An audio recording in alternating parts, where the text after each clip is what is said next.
একদিন ছোট পাখি খাবার খুঁজতে যাচ্ছিল, আর তখন দেখলো একটা গাছের শাখা অর্ধেক ভেঙে গেছে আর অর্ধেক ঝুলছে, আর গাছ ভীষণ কাঁদছিল।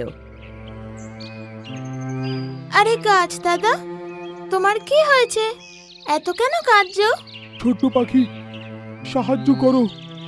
আমার শাখাটা একটু ভেঙে গেছে, যার কারণে এটা ঝুলছে, আর আমার খুব জোর কষ্ট হচ্ছে। তুমি এটা বার করে ফেলে দাও, যাতে আমি কষ্ট থেকে মুক্তি পেয়ে যাই। ছোট পাখি ওটা বের করে ফেলে দেয়। আহ, এখন একটু আরাম পেলাম।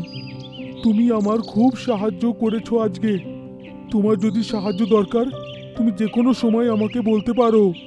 গাছ দাদা, আমি আর আপনাকে কি বলি, টিয়া রাজা আমাদের খুব খাবার কম দেয়, যার কারণে আমি আমার বাচ্চাদের পেট ভরতে পারি না, আর এই জন্য আমাকে জঙ্গলে যেতে হয়, কিন্তু এক ফোঁটা খাবার পাই না।